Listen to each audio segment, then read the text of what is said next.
All right, so a couple programming notes for tomorrow. At 10 a.m., tomorrow at 10 a.m., there'll be a briefing here to launch the Secretary General's report entitled Security We Need, Rebalancing Military Spending for a Sustainable and Peaceful Future. That is part of his Pact for the Future report. It's part of the reports mandated by the Pact for the Future. The Secretary General will be here to launch the report. He will deliver remarks. He will not take questions. He will be joined by Izumi Nakamitsu, Under Secretary General and High Representative for Disarmament Affairs, as well as Hao Liang-shu, the Acting Administrator for UNDP. They will be delighted to take the questions. Before you ask, we expect the Secretary General to hold his annual pre-GA press conference next week, likely Tuesday at noon, but we'll confirm that. Going back to tomorrow at noon, the incoming President of the General Assembly, Annalena Baerbock, will speak to you at the GA stakeout after her swearing in. I will be back here at the podium after she's done and after you've had all time to meander. 12 tomorrow, and then after she's done and you've meandered back here, we'll have the press briefing. I also wanted to. I've been getting a lot of questions over the weekend, and because of the high volume of misinformation regarding whether a vote had taken place in the General Assembly to move the high-level session of the General Assembly out of New York. And I just want to be clear that there was no such vote in the General Assembly, and I'm not aware of any preparations being made to move the General Assembly high-level session out of New York. Senior personnel appointment. I'm delighted to announce that the Secretary General is appointing Miroslav Jenča of Slovakia as his new special representative for Colombia and head of the UN verification mission. He succeeds, as you know, Carlos Ruiz Massieu of Mexico, who is now in Haiti, leading our mission in Haiti, and to whom the Secretary General is grateful for his dedicated service to the UN in Colombia. Mr. Jenča brings more than 35 years of experience in diplomacy, mediation, leadership, and oversight of UN peace operations, as well as close knowledge of the Colombian peace process and its regional and international implications. As you know, he is currently the Assistant Secretary General for Europe, Central Asia, and the Americas in our Department of Political and Peace Building Affairs, and we congratulate our friend Miroslav on this new appointment and wish him well. Turning to Ukraine, and I have a statement for you. The Secretary General strongly condemns the attacks by the Russian Federation on September 7th, which killed and injured several people, including children. The attack struck a government building in central Kyiv and damaged residential and other civilian infrastructure in the capital and other regions of Ukraine. The targeting of government institutions represents a further escalation in this conflict. Attacks against civilians and civilian infrastructure violate international humanitarian law. They are unacceptable and they must end immediately.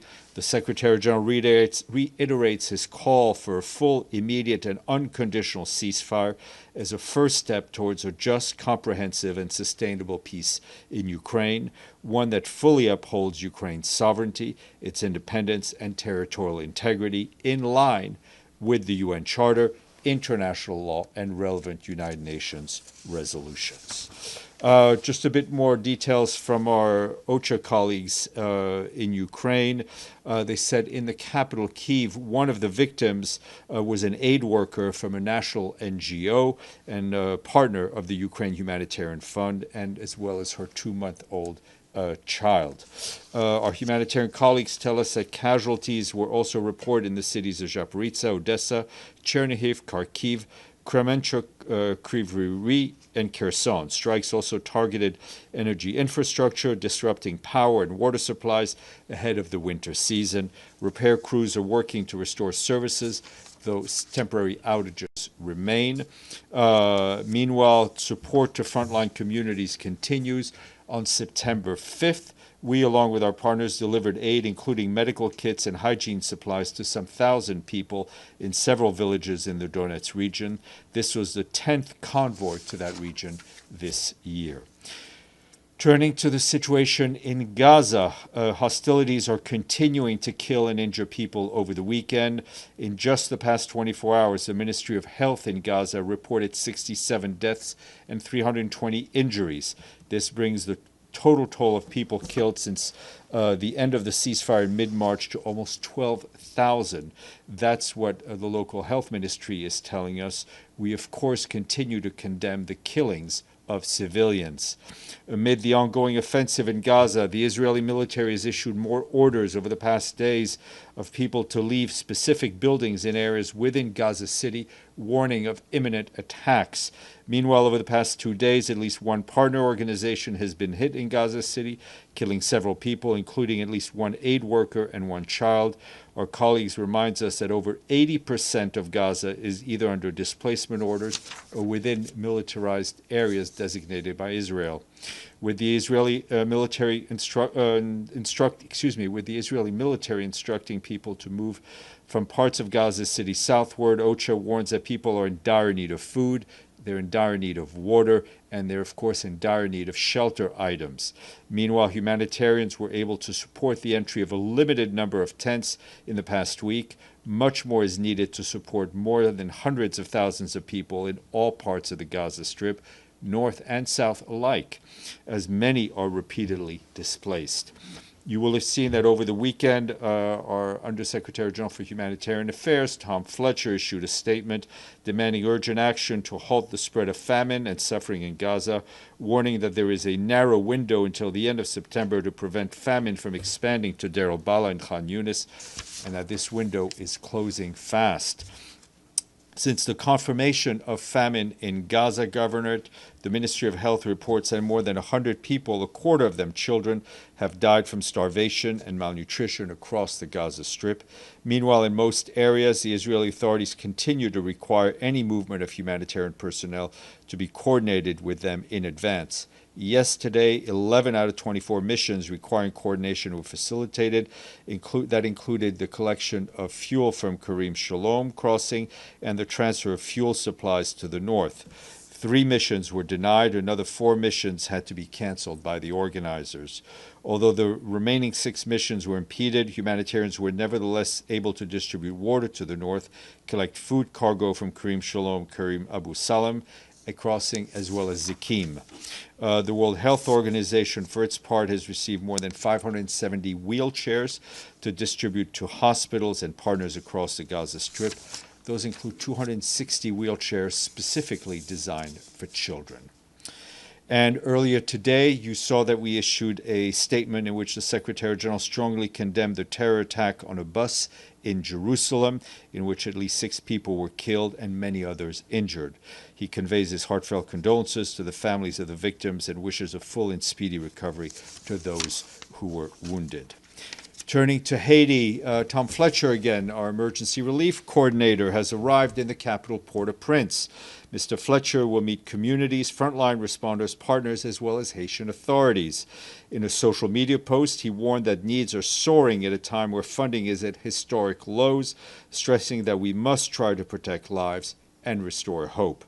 You may recall that Haiti's humanitarian appeal has received less than 12% of the needed $908 million to respond to the great needs and just to plainly save lives. This is in a country where almost 6 million people, half of the country's population, are in vital need of aid this year. A similar number of people are facing high levels of food insecurity, while more than 8,400 Haitians are already enduring famine-like conditions. Over 1.3 million people are internally displaced in Haiti, the highest number ever recorded in that country, and that is due to violence and insecurity. Many of those who fled their homes are now living in extremely dire conditions. Turning to the African continent and the Democratic Republic of the Congo, where Jean-Pierre Lacroix, our head of peace operations, just concluded a visit to the country. Between the 3rd of September and yesterday, he visited Kinshasa, but also went to the east, to Bunia, Fataki, and Beni. In Kinshasa, Mr. Lacroix met with President Felix Tshisekedi, with the Prime Minister, members of the government, and opposition leaders, conveying the continued commitment to supporting the peace and stability in the DRC from the United Nations. Mr. Lacroix emphasized that hundreds of thousands of Congolese people, including displaced persons, rely on UN peacekeeping mission for daily protection, particularly in the areas of Fataki and Beni in North Kivu, where joint operations with the Congolese armed forces are continuing against local armed groups. He highlighted the importance of international diplomatic efforts, including the Washington-Doha processes, and called for intensified engagement to achieve tangible results such as a ceasefire and reduce violence. Mr. Lacroix reiterated our readiness to support the implementation of Security Council Resolution 2773. Also cautioned about the severe financial challenges confronting UN peacekeeping, urging member states to contribute the necessary resources to enable peacekeeping mission in the DRC and elsewhere to fulfill their mandates. Turning to Yemen, our colleague Hans Grunberg, our special envoy for Yemen, met today in Saudi Arabia with a number of ambassadors accredited to Yemen, including representatives of the 5 permanent members of the Security Council and other diplomatic missions. In his meetings, he noted with concern that following a new wave of arrests that took place last week, now more than 40 UN personnel are being arbitrarily detained by Ansar Allah, as well as expressing concern about the forced entry of UN premises and seizure of UN property by Ansar Allah. We strongly condemn these actions and renew our call for the immediate and unconditional release of all personnel arbitrarily detained, including the 23 other UN colleagues held for years, some since 2021, together with personnel from national, international NGOs, civil societies, and various diplomatic missions. Mr. Grunberg also expressed concern about the ongoing hostilities between the Houthi de facto authorities Ansar Allah and Israel. He emphasized the need for international and regional unity to prevent further escalation and help advance the peace process in Yemen.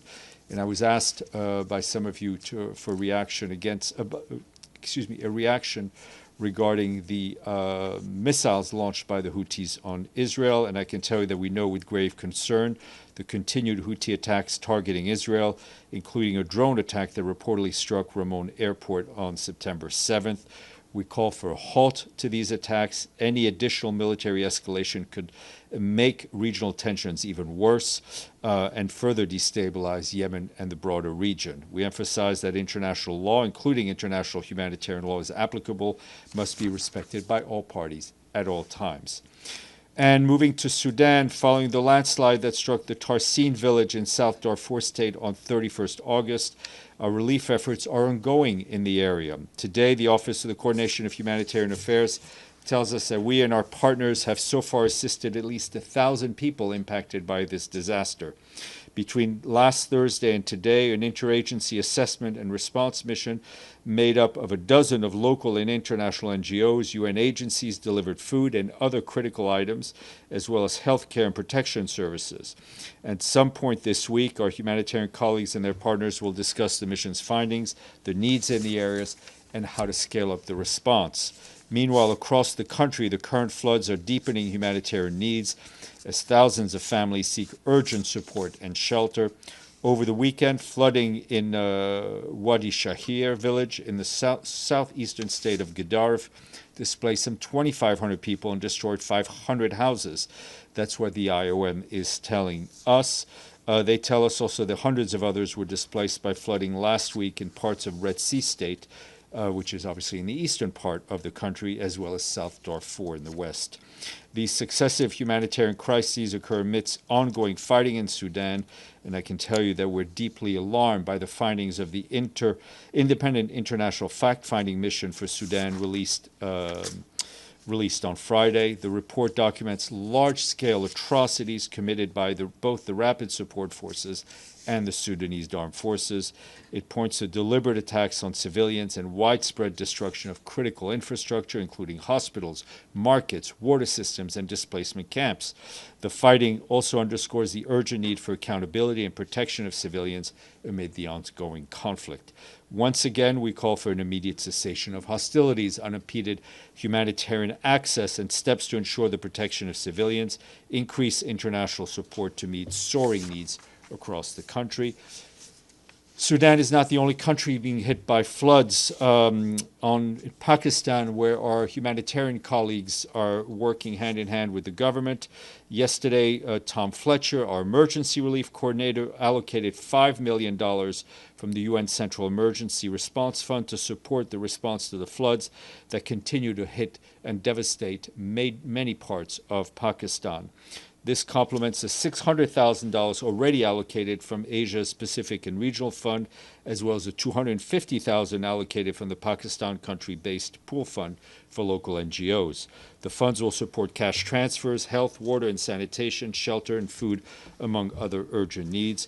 OCHA says that many villages remain submerged, with some reports of water depths up to 10 meters, delaying, obviously, humanitarian access and our ability to assess the situation. The priority needs include sanitation, hygiene, health, shelter, food, and water. Our partners working in health have also expressed concern over a rise in waterborne diseases in many parts. We are working to support the government-led response, and OCHA has deployed staff to affected areas in Punjab to support the coordination efforts. While these new funds will enable life-saving aid, existing resources are nearly exhausted and urgent additional funding is critically needed. Almost done. Wanted to flag a couple of salient points from Volker Turk's presentation of his global update at the opening of the 60th Human Rights Council, 60th session of the Human Rights Council in Geneva. He said that human rights are the solid foundation of flourishing societies. They are a beacon of hope in search for a better world and reject violence, conflict, brutality, and injustice. And yet, disturbing trends that undercut our rights are gaining ground across the world. Pro-war propaganda is everywhere, and the glorification of violence is coupled with a troubling erosion of international law. Around the world, Mr. Turk said the long-established rules of war are being shredded with virtually no accountability. He called for a cross-regional movement to defend the international system and told member states he hopes to work with them on a new initiative to strengthen human rights ecosystems and join the dots between abuses and violations and crisis prevention. I would urge you to read his full remarks. Speaking of reading, today is International Literacy Day. Exactly. You can practice your reading Volker's speech. It is celebrated this year under the theme of promoting literacy in the digital era. In her message for the day, Audrey Azoulay, the Director General of the UN of UNESCO, said that reading and writing alone are no longer sufficient. In this day and age, countries must also integrate media and information literacy into their school curricula, and UNESCO is supporting them in doing that. Lastly, we have a new resident coordinator in Micronesia. Mamadou Kane took office yesterday following host government approval. He will also oversee program matters in Kiribati, the Marshall Islands, Nauru, and Palau. He brings over 20 years of experience in development, diplomacy, and international environmental governance, most recently serving executive secretary of the Abidjan Convention. And we congratulate him on that and say welcome. Edie. Thank you, Steph. Two questions. First, on the number of UN personnel being held by the Houthis, it looks like there were still 19 of the latest arrests, and does that mean that the international staffer has still not been released as you hoped? That is very much correct, unfortunately. Secondly, the Israeli military has toppled 4 towers in Gaza City in the last 4 days. does the Secretary General have any comment on that destruction of buildings? I mean, as I said, we've highlighted the continuing fighting, the continuing destruction in Gaza City, and it is going, I guess, in the direction that is opposite to the one we want to go see, and which is a ceasefire, which is humanitarian aid going in, which is hostages being released, and a return to what we had at minimum during the ceasefire. Pam. Thank you, Steph. On your early clarification of who's coming and who's not on the Palestinian delegation, well, just that it's not. No, what I was, just to be clear, there were reports over the internet over the last 3 or 4 days. Let me just because this needs to be clear to everyone. There were reports on fake news sites over the internet saying that a vote had taken place in the General Assembly, saying that the session would be moved outside of New York. That is wrong. There was no vote in the General Assembly, to the point where delegations, journalists from serious organizations like yours were calling us to confirm that there'd been a vote. So I just want to be clear, there was no vote. I'm not aware of any plan afoot to move the GA session. All right. So on that note, thank you for the clarification.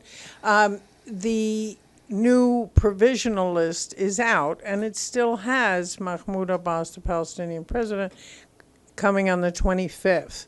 Does that indicate that there has been no clarification on his visa to you or the PGA? There's been no, as far as I know, there's been no change in the visa situation for the Palestinian delegation, despite, I know, our outreach and the outreach of others. In other words, as far as the UN is concerned, he is coming. He is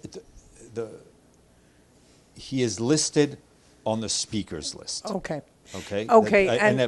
It is not for me to confirm the travels of any heads of delegations. Understood. And on that front, if for any reason his visa is granted for the 25th, meaning he would speak at the General Assembly high-level debate, but not at the two-state solution, which has happened in the past, what would your reaction and the Secretariat reaction be?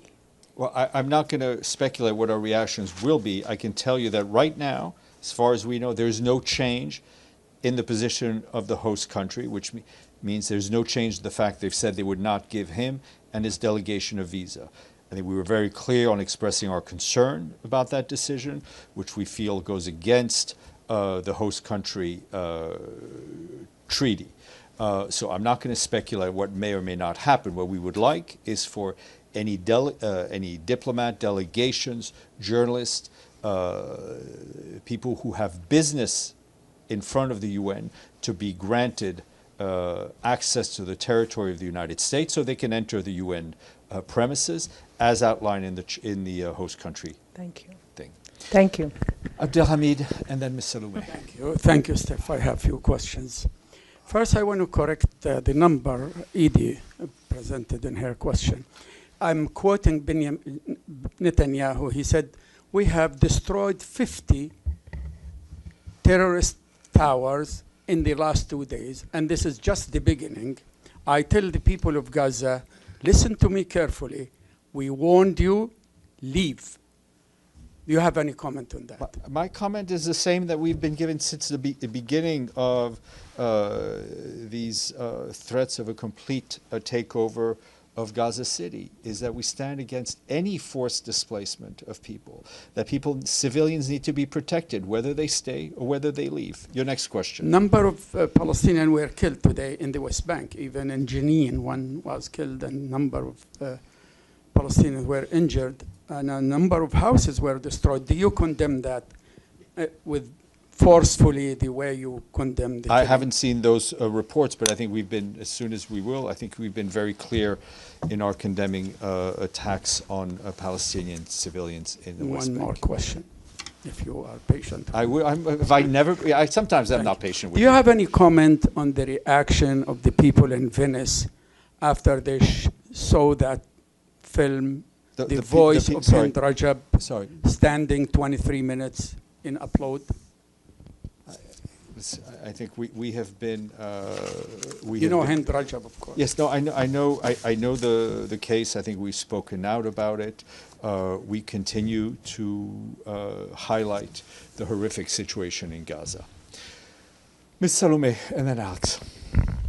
To be fair, I was going to ask Abdullah Hamid's question about the never 50 accuse you terror of being towers. unfair. However, I'm just wondering, to follow up on that, the language that's used in the comments by the Prime Minister, he described these as terrorism nests, and called on the people of Gaza to leave now. You've been warned. What does this... I think that violent action causes great harm. Violent rhetoric also has a potential to cause great harm. And I would also refer you to Mr. Turk's comments on the situation in Gaza in his remarks. Alex. Thanks, Steph. I'm wondering if you have any comments on the situation in Nepal. Yes, we're obviously following the situation with a lot of concern. It's critical that the authorities, the government, protect and respect the rights to peaceful assembly and freedom of expression. I think security forces, as our High Commissioner for Human Rights said, must comply with the basic principles on the use of force. We're obviously very saddened by the loss of life. Nepal enjoys, I think, a very vibrant democracy, an active civic space. And I think it's important that the government and those who are demonstrating meet and try to move on and discuss the issues in a peaceful manner. You may. Do you have any personnel on the ground? We have a country team on the ground. I'm not aware of any UN staff being directly impacted by the demonstrations. Thank you. All right, any questions online? And I'll come back to the floor. Go ahead. Yes, this is Iftikhar speaking. Yes, Hello? yes, go ahead, Iftikhar. Thank you for the update on the floods in Pakistan.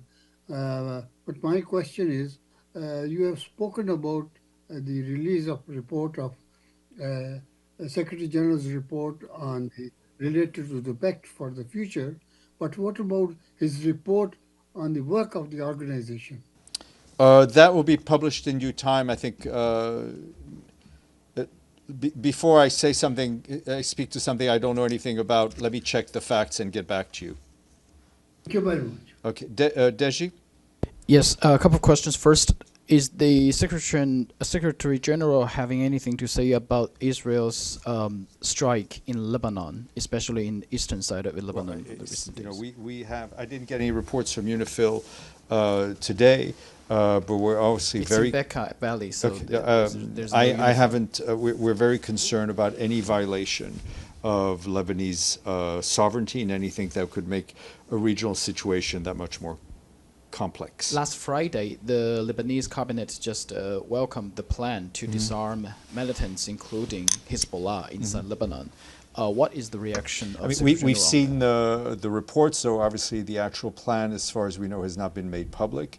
What I can tell you is that our colleagues at UNIFIL will continue to cooperate and work closely and support the Lebanese armed forces to extend their authority, to extend their presence in southern Lebanon, to fulfill their obligations under 1701, and we urge all the parties to do the same. A couple of days ago,